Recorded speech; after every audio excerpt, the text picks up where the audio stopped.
I'm gonna gotcha! Or am I going to gotcha? Or will it be me who gotcha?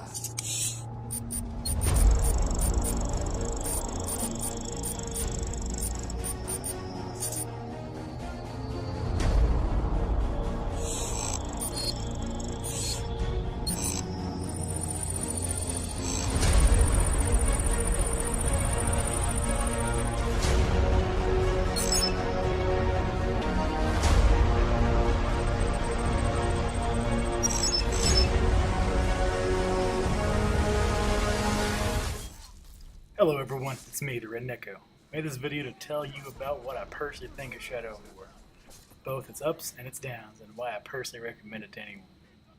The game essentially makes huge improvements from its predecessor, Shadow of Mordor, bringing back the Nemesis system to add more depth to the game and bring things fresh and interesting. The Nemesis system is in essence memory stored to the captains and characters of the game, allowing them to remember details about you and other captains, while keeping their own skills and weaknesses in mind. You may find yourself ambushed by an assassin or a blood brother coming to seek revenge on his blood brother you just killed. Or if they're on your side, coming to your aid when you least expected, or even betraying you. This aspect keeps the game very much alive and dynamic, with each battle having the possibility to drastically be different than the last. They also expanded the map, allowing 5 different regions, both with a different feel and look to the game.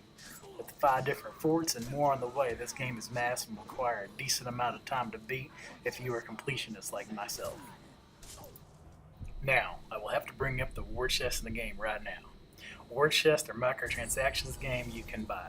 These will allow you to get more captains as well as better gear and skills put on your captains. I can tell why a lot of people are mad about putting a microtransaction into a single player game, but the developers have tried to make it fair to the people who don't want to spend real money by allowing you to buy silver chests. These you will be able to buy with in-game currency and will have the ability to unlock anything you could have gotten in the better chest, although slightly harder and rarer as better chests have a guaranteed legendary. Let's face it, they want money just like everybody else, and if people want to spend that money, then let them. They have taken the appropriate action, in my mind, to appease people who want to pay for the loot and people who would rather grind for it. If you do not like something you received, you can easily destroy it, or if it's capped, kill him and he will drop gear in which you can sell.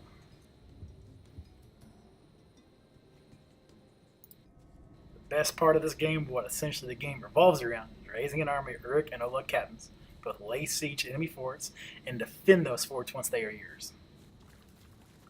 To get a captain, you simply just have to break him, then dominate him. But if you want to know the weaknesses of a captain, first you'll need to gain intel. The most common is interrogating enemy orders, but you can also get intel from letters from around the map. With this, you can tell the weaknesses of a selected captain. You can also select a death threat that will draw out the captain to fight you. If you win, there will be bonus loot. Even though this is time consuming at times, it is still a much needed and pretty obvious tool that you will need. Because the intel I just gathered on this, I now know that if I dominate Grook, Discipline Master, and have him fight this guy, then Grook would surely win. If I didn't want Grook, I know he is heavily damaged by beasts and executions, so I would focus on that if I ever ran into him. It would also do wonders to look at this guy's strengths and see what not to do when fighting him. You can also assign missions to your captains to do some of the dirty work for you. This is where it pays to have intel on your enemies. You can have your captains try to kill an enemy captain, ambush an enemy captain on one of their missions, or even infiltrate an enemy war chief, allowing them to show during the siege and strike the war chief when he least expects it. All these missions you can assist in to turn the tides in their favor and make sure they are not killed. If you have no enemies to fight but want to level up your captains, you can even have 2 of them fight each other in a pit. This will allow one of them to gain level while the other one dies. Finally, the most epic part of this game is the sieges and later the defense of the fortress. Once you have risen an army of your choosing, you can now lay siege on the enemy fortress. The developers gave you lots of freedom of how you want to lay sieges in this game. You can simply take out the enemy war chief before the siege that will cripple the defense of the fort, making it easier for your army to break through with less casualties. You can also insert spies to show up and help you from within. You can simply head straight to the attack head on. The choice is yours. As you can tell, I've already weakened the enemy fortress and now preparing to attack. I now must assign assault cabins to help me in the fight. Then if I want to upgrade them with various things to help with the siege, I can. You may be good at knocking down a flimsy fort's talk, but this one's made of tougher stuff!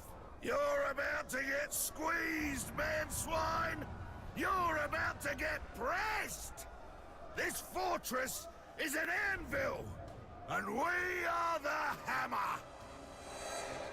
What are we waiting for? Let's show these globs we mean business! All right then!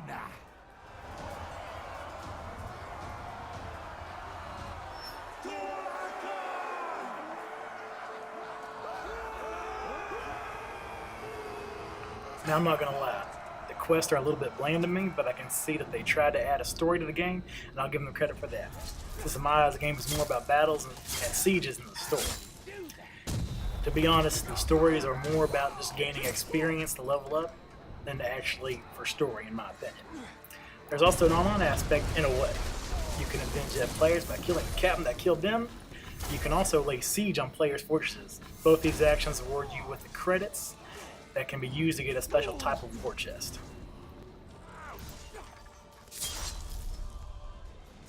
Now, with all that said, I did have a couple of ideas about the game that I think they should either add in a DLC or maybe even make a new game in the future. First off, I feel the lack of character customization and even army and fortress customizations need to be addressed. I know this is a sequel and the game had to use the same character, but I think it would benefit them to branch off and have a fully customizable character, making this a true RPG, allowing you to play as a human, dwarf, elf, orc, and various other things. This is where you've been hiding. Maybe having the Wraith match each race differently, with the Wraith being an ancestor of the race that you choose. Example of this would be if you chose a dwarf, maybe having the Wraith be an ancient dwarf king from the first age. Allowing players to choose classes as well as different quests for each race would, in my mind, make this game far more personal. Then to add to this, have the ability to have more than orcs in your army. I know that they try to add diversity into this with tribal system, but it would again have a lot more personalized touch to have your army of Gondorians mixed in with orcs and even elven archers if you want. For this to make sense, they would probably have to make a whole different game. Especially expanding the areas of the Middle Earth you can take, but again, just to make a true game and make this game shine much more. Lastly, I'd like to see the ability to customize the army colors, banners, and even maybe furnish your fortresses, being able to strategically place archers, siege beasts, barriers, statues, and more, making this more into an RTS hybrid. And that, in my mind, would add hundreds of more hours of game time and a lot more customizability and making this game more of you.